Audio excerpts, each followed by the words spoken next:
Assalamualaikum warahmatullahi wabarakatuh. Alhamdulillahirrahmanirrahim. Salawat dan salam semoga tercurah kepada uswah hasanah kita Nabiullah Muhammad sallallahu alaihi wasallam. Sahabat mulia TV yang dirahmati Allah. Alhamdulillah wa syukurillah la haula wa la quwata illa billah. Kita ada di bulan Ramadan di mana Allah Subhanahu wa taala lewat pesannya di dalam Al-Qur'an yang pertama adalah wa ma khalaqtul jinna wal insa illa liya'budun. Tidak aku ciptakan jin dan manusia kecuali hanya untuk menyembah kepadaku. Lalu ada yang menyembah jin, ada yang tidak menyembah. Lalu ada yang menyembah namanya manusia, juga ada yang tidak menyembah. Maka perintah Allah itu jadi bagian daripada tolak ukur seseorang itu taat kepada Allah dan Rasulnya atau tidak. Quran surat Al-Zariyat ayat 56. Lalu Allah panggil lagi, Allah peringatkan lagi. Ya ayuhan nasu ubudu rabbakumul ladzi khalaqakum waladina min qablikum la'alakum tattaqun. Wahai orang-orang yang beriman atau wahai sekalian manusia, sembahlah Tuhanmu yang menciptakanmu dan menciptakan orang-orang sebelum kamu agar kamu bertakwa. Dan ada juga manusia yang menyembah dan juga ada manusia juga yang tidak menyembah. Lalu sampailah pada bulan Ramadan yang tadi Quran surat Al-Baqarah ayat 21. Lalu di bulan Ramadan ini ternyata manusia dan jin sudah tidak dipanggil lagi, sahabat mulia TV, yaitu dipanggil hanya orang-orang yang beriman. Wahai orang-orang yang beriman, ya ayyuhalladzina amanu kutiba alaikumusiyam kama kutiba alal ladzina min qablikum la'alakum tattaqun. Wahai orang-orang yang beriman, jin manusia yang tidak beriman tidak diwajibkan berpuasa. Nah, orang-orang yang beriman ini nanti mereka berpuasa. Dia menahan lisannya untuk tidak berkata-kata yang jelek, untuk tidak berkata-kata yang menyelisih Allah dan Rasulnya. Lalu orang-orang beriman itu berpuasa telinganya, dia risih dengan kalimat-kalimat yang menjelek-jelekkan orang lain. Dia tidak nyaman dengan kalimat-kalimat yang itu puasanya telinga. Lalu puasanya hati, ya selalu berprasangka baik dengan Allah, selalu berprasangka baik dengan Allah. Itu puasanya hati. Jadi sahabat mulia TV yang dirahmati Allah, mari di bulan puasa ini kita maksimalkan kebaikan. Di bulan puasa itu orang belajar taklim itu sampai 3 kali sehari. Selepas sholat subuh taklim, Masya Allah, 7 menit, ada yang 15 menit. Jadi mereka bisa menjelang berbuka taklim lagi. Mereka sampai berbuka, menjelang taraweh taklim lagi sampai selesai. Maka kualitas orang-orang beriman di bulan puasa itu adalah kualitas terbaik. Nah, kalau ini nanti menjadi bagian daripada keseriusan orang-orang beriman menjalani puasa, maka tolok ukurnya adalah yang pertama, sukses Ramadan itu yang pertama adalah mampu. Jadi yang berpuasa itu mampu mengelola ketergelisahan jiwanya. Jadi dia kalau ada resah, ada keluh kesah itu mengadunya sama Allah. Jadi mampu mengelola ketergelisahan jiwanya. Jadi nggak punya rumah ya mengadunya sama Allah. Nggak punya mobil ya mengadunya sama Allah. Nggak punya beras mengadunya sama Allah. Nggak punya apa-apa mengadu sama Allah, sehingga jiwanya menjadi tentram. Lalu dia disebut dengan orang-orang yang bertakwa. Dan orang-orang yang bertakwa itu adalah orang-orang yang akan diberi banyak jalan keluar. Dalam Quran surat At-Tolak diceritakan, wa may yattaqillaha yaj'alahu makhraja. Barang siapa yang bertakwa kepada Allah, maka bagimu jalan keluar. Wa yarzuqhu min haitsu la yahtasib, dan Allah akan memberi rezeki dari tempat yang tidak disangka-sangka. Sahabatku yang kata Allah, rezeki yang kita sangkakan itu adalah rezeki di mana kita yang berusaha. Misalnya pendapatan kita adalah 2,5 juta. Nah, itu yang kita sangkakan. Kita bekerja jam 8 pagi, berangkat pulang jam 4 sore. Itu yang kita sangkakan. Tapi ternyata operasional rumah tangga kita untuk makan, untuk minum, untuk piknik, untuk beras, untuk apa-apa itu ternyata dicatat-catat itu 5 juta. Berarti kita minta sama Allah adalah dari tempat rezeki yang tidak disangka-sangka itu yang 2.500.000. Dan itu insya Allah diberikan sama Allah. Karena memang janjinya orang-orang yang bertakwa itu diberinya jalan keluar. Wa yarzuqhu min haitsu la yahtasib, dan Allah akan memberinya kita rezeki dari tempat tidak disangka-sangka. Dan rezeki yang tidak disangka-sangka itu harus kita minta. Ya Allah, kebutuhan saya 2.500.000 ya Allah. Kemampuan daripada saya bekerja mendapatkan pendapatan cuma 2.500.000 ya Allah. Berarti itu minta sama Allah. Insya Allah diberikan. Itu adalah bagian daripada ciri-ciri orang yang sukses dalam menjalankan ibadah puasanya. Lalu yang kedua, sukses puasa itu diantaranya baik dengan keluarga. Jadi nanti orang tua itu baik dengan keluarga, anak-anak baik dengan keluarga. Karena saat berpuasa kebersamaan itu hidup sedemikian rupa. Berbuka bersama, sahur bersama, dan itu agak jarang terjadi di keluarga-keluarga tertentu dalam kehidupan sehari-hari. Makan bersama, berbuka bersama, ya makan bersama sih di warung tertentu, bapak sama ibunya 2 orang, anaknya 4, berarti 6 orang. Tapi 6-6-nya bawa HP sendiri-sendiri, nunggu makanan. Setelah itu makanannya datang, dia makan sendiri-sendiri sambil bawa HP. Saya itu pulang, itu tidak bersama-sama, itu kumpul fisiknya. Lalu yang satu sampai Australia sedang chatting dengan temannya, yang satu sampai Amerika, yang satu sampai Bantul, yang satu sampai Kersan, Tritonomolo, Kasihan, Bantul, di pesantren masyarakat Jogja. Seperti itu. Dan mereka berkumpul, tapi tidak bersama. Mereka berkumpul hanya fisiknya, ruhnya di mana-mana, pikirannya di mana-mana. Nah, di bulan puasa itu karena berbuka bersama, bersahur bersama, itu menyatu hati mereka. Kalau itu dipertahankan sedemikian rupa dalam kehidupan sehari-hari, insya Allah itu bagian daripada tolak ukur daripada suksesnya bulan Ramadan. Yang ketiga, setelah keluarga, yang ketiga, masyarakat. Kita mencontoh Nabiullah Muhammad SAW. Kalau di bulan puasa itu beliau sedekahnya seperti angin yang berhembus, saking banyaknya.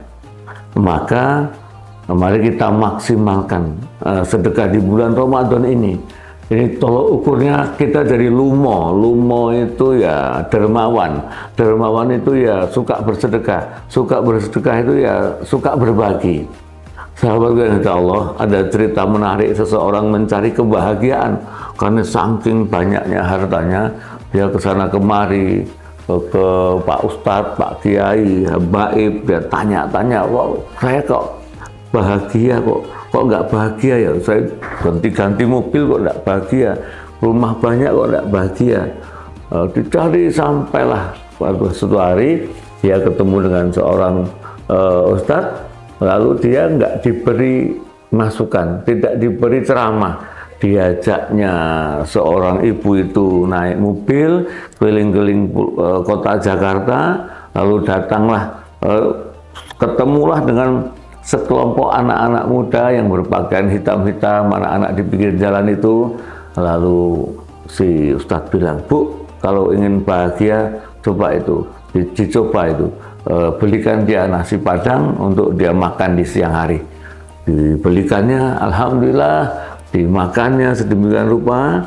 Lalu ibu itu merasa bahagia, dilihat dari mobil Alphardnya, dari dalam anak-anak makan di pinggir jalan itu dengan diberinya nasi padang. Lalu anak-anak itu makan dengan lahapnya, dan si ibu itu menangis sambil menetes air mata, dan dia berkata, ternyata saya senang sekali, saya bahagia sekali. Nah, sahabat mulia dari hati Allah, jadi bahagia itu tidak dicari, tapi dibagikan. Dan kalau kita punya kebahagiaan sedikit, supaya kita bahagia bertambah-tambah, maka kita bagikan kebahagiaan yang kita punya kepada orang lain, sehingga kita lebih bahagia lagi daripada itu. Jadi sahabatku yang kata Allah, berbagi itu bagian daripada sesuatu yang menghasilkan kebahagiaan sedemikian rupa. Jadi Allah Subhanahu wa taala berfirman dalam Quran surat Ali Imran ayat yang ke-92, A'udzubillahi minasyaitonirrajim, lan tanalul birra hatta tunfiqu mimma tuhibbun.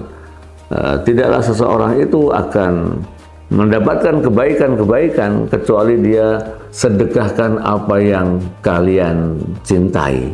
Jadi sahabatku, mari kita berbagi setiap hari. Kita berbagi setiap hari. Kalau boleh saya analogikan, tolak ukur daripada kesuksesan di bulan Ramadan itu adalah bagaimana kita setiap hari mencintai harta kita. Ini saya punya uang, saya hitung, bukan mau tak bagi-bagikan sama pemirsa sahabat mulia TV, bukan dong, ini contoh, saya hitung 1, 2, 3, 4, 5, 6, 7, 8, 9, 10, 11, 12, 13, 14, 15. Ini 1.500.000 sahabat mulia TV yang dirahmati Allah, yang diberkahi Allah dengan kasih sayang yang sempurna. Jadi ini 1.500.000 ini saya miliki. Dan ketika saya miliki, dia akan dimintai pertanggungjawaban. Belum tentu bahagia saya memiliki harta, karena harta harus dijaga. Harta harus dipertanggungjawabkan. Harta harus dihitung zakat malnya. Harta harus disedekahkan dan sebagainya. Nah, ini baru saya miliki. Seandainya ini saya berikan kuota, lalu saya menjelek-jelekkan Pak Prabowo, dosa. Seandainya ini saya berikan kuota, berikan pulsa, saya menjelek-jelekkan Pak Ganjar Pranowo, dosa, tidak boleh. Seandainya ini apa namanya, saya berikan kuota, lalu untuk menjelek-jelekkan Pak Anies Baswedan, dosa. Jadi ini akan dimintai pertanggungjawaban oleh Allah Subhanahu wa taala.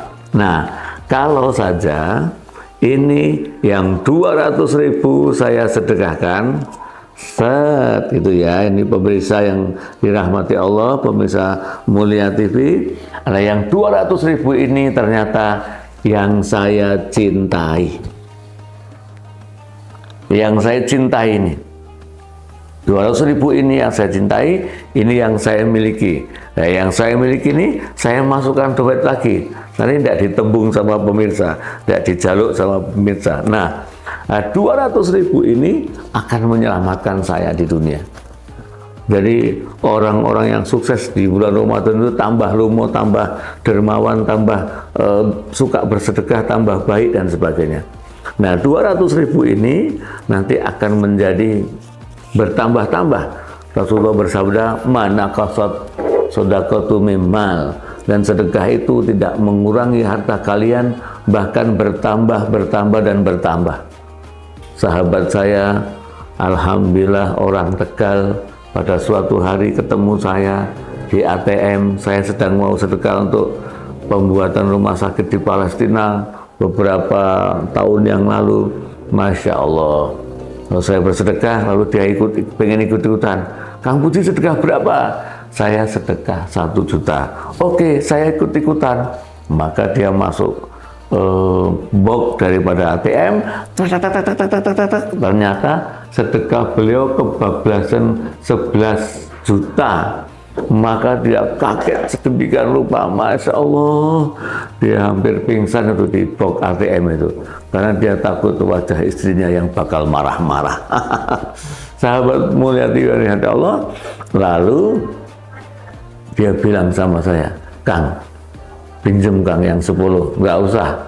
Saya bosan kalau minjemin temen orang balik, nggak pada pulang. Maka dia agak sedikit marah dengan saya diblokir beberapa bulan. Ternyata 6 bulan kemudian, beliau telepon saya, Kang Puji, ini saya di Madinah ini, saya sedang umrah ini loh. Gimana dengan sedekahnya yang kebelondroan 11 juta itu? Dia tertawa. Alhamdulillah Kang, diganti 11 miliar. Loh kok bisa? Iya, sawah saya jadi exit tol. Alhamdulillah. Jadi sawahnya diganti untung sama pemerintah jadi exit tol. Sodakoh 11 juta terpaksa, Masya Allah, diganti 11 miliar. Nah, ini pemirsa yang dirahmati Allah, sodakoh 200.000, insya Allah diganti 200 juta, insya Allah. Atau diganti dengan ketentraman, atau diganti dengan kebahagiaan, atau diganti dengan anak-anak kita yang hatinya bertauhid, yang hatinya lembut, yang hatinya baik dengan keluarga besarnya. Karena banyak anak-anak yang tidak baik dengan keluarga besarnya. Sahabat yang ada Allah, yang terakhir tolak ukur kesuksesan Ramadan, diantaranya yang terakhir adalah nanti minimal insya Allah di bulan yang akan datang, bulan Syawal, kita meningkat dan minimal taklim ya seminggu sekali, setiap Jumat Kliwon atau Jumat Pon atau Jumat Wage. Jangan jeglek. Kalau saat Ramadan taklimnya 3 kali, ya toh? Taklimnya 3 kali, setelah nanti 35 hari sekali, terlalu lama. Itu ciri-ciri insya Allah yang meningkat. Lalu nanti semakin baik dengan keluarganya, semakin baik dengan tetangganya, ya. Kegiatan-kegiatan Ramadan itu dikerjakan walaupun tidak maksimal, tidak semaksimal bulan Ramadan, nggak bisa. Kita ngikuti ritme Ramadan nggak bisa. Kita berpuasa, berkegiatan, taklim, ngurusin anak, ceramah kesana sendiri Pak Ustadz, sedemikian rupa. Demikian pemirsa TV, sahabat mulia yang dirahmati Allah, mudah-mudahan Allah Subhanahu wa Ta'ala selalu memberi kepada kita rezeki dari tempat yang tidak disangka-sangka, sehingga dimudahkan segala urusan kita dan keluarga kita menjadi sakinah mawaddah warahmah birahmatika ya arhamar rahimin. Assalamualaikum warahmatullahi wabarakatuh.